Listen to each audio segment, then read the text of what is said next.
Hati-hati, lewat ini penyebaran dimulai. Kita ngajak ke utara, ada yang ke selatan, ada yang ke barat, ada yang ke timur. Mau kemana kita kalau seperti itu? Mereka memang sekolah, ya. Kuliah, ya. Bekerja, ya.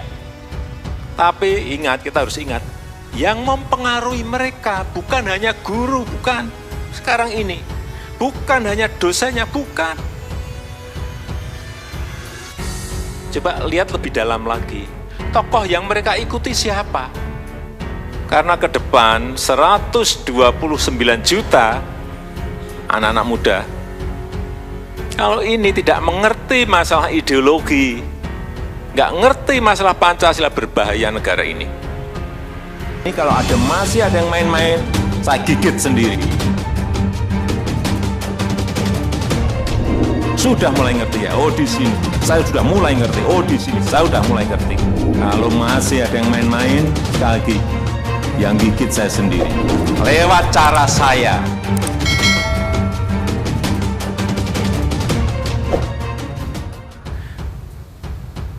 Di negara manapun, yang namanya ideologi itu harusnya dipegang oleh pemimpin-pemimpin yang ada di lembaga-lembaga itu. Begitu juga kita. Tidak mungkin negara sebesar kita, Indonesia ini,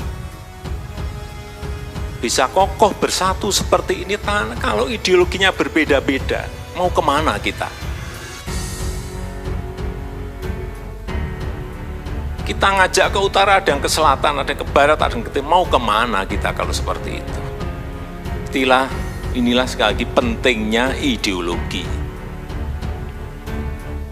Oleh sebab itu saya meminta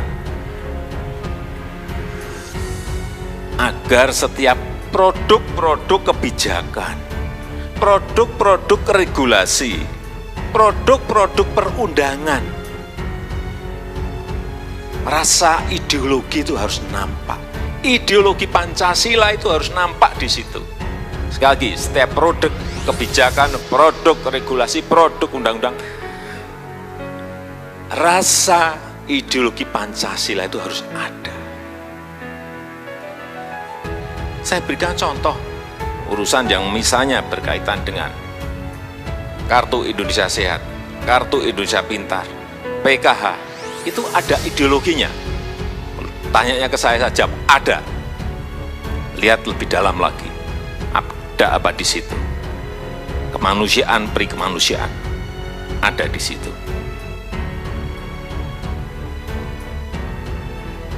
BBM satu harga, ada ideologinya di situ. Saya jawab ada, saya pastikan ada. Keadilan sosial ada di situ.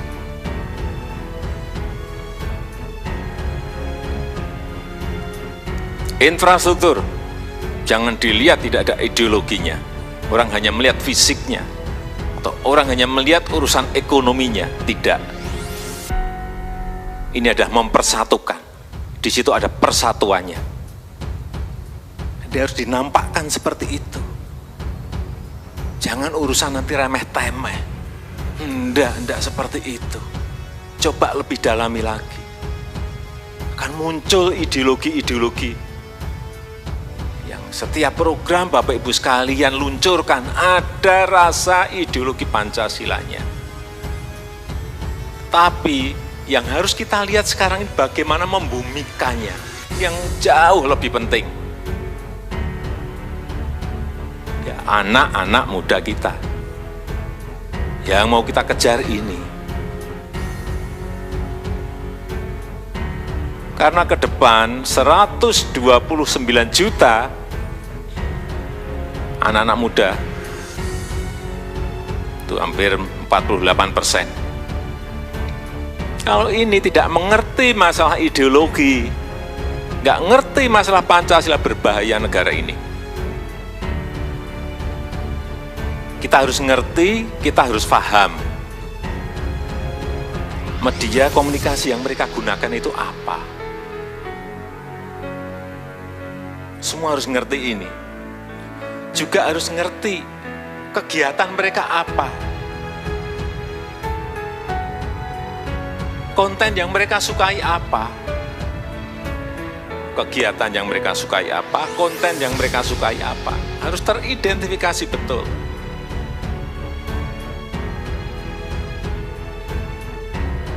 Coba lihat lebih dalam lagi, tokoh yang mereka ikuti siapa, atau influencer yang mereka ikuti siapa. Hati-hati di sini.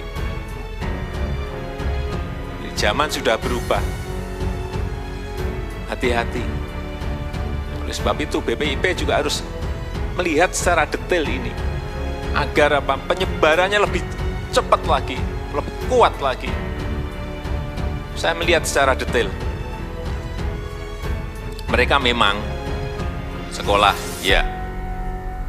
Kuliah, ya. Bekerja, ya. Anak-anak muda ini sekolah, ya. Kuliah, ya. Bekerja, ya. Tapi ingat, kita harus ingat, yang mempengaruhi mereka bukan hanya guru, bukan. Sekarang ini, bukan hanya dosennya, bukan. Bukan kalau yang sudah bekerja, bukan bosnya, bukan. Bukan hanya bosnya, bukan. Hati-hati. Sekali lagi, agar kita ini memasifkan, membumikan ini secara cepat. Tetapi mereka menyerap nilai-nilai ini, nilai-nilai informasi. Menyerap informasi, menyerap pengetahuan, menyerap nilai-nilai. Hati-hati, sekali lagi tolong ini digarisbawahi. Mereka ini menyerap informasi, menyerap pengetahuan, menyerap nilai-nilai. Itu dari banyak media. Saya lebih detailkan lagi, coba lihat satu, layanan chatting.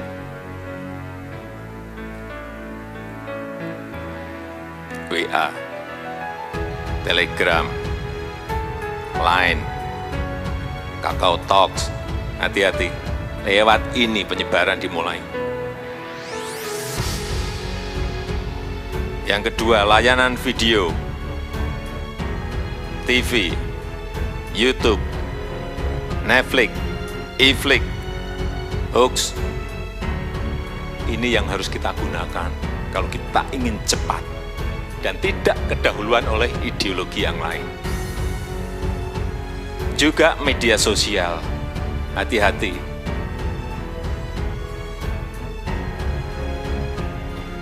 Instagram, Facebook, Twitter, Snapchat, hati-hati. Banyak lewat barang-barang ini. Sekali main bisa 3 juta, sekali main kalau pas bisa 2 juta, kalau pas viral. Hati-hati. Ideologi Pancasila pun sekarang ini memang harus kita sebarkan, kita banjiri narasi-narasi besarnya lewat barang-barang ini. Kalau kita tidak akan kedahuluan oleh ideologi lain yang menggunakan barang-barang yang tadi saya sebut. Hati-hati. Sebab itu semua kementerian harus ngerti media apa yang harus kita pakai. BPIP juga sama. Media apa yang harus kita pakai. Sehingga dalam menjangkau 129 juta itu, betul-betul tembakannya langsung kena. Fokusnya ke siapa, targetnya juga langsung kena. Banjiri narasi-narasi mengenai ideologi Pancasila lewat ini, saya ulangi. Yang keempat, kita juga harus ingat apa yang mereka sukai.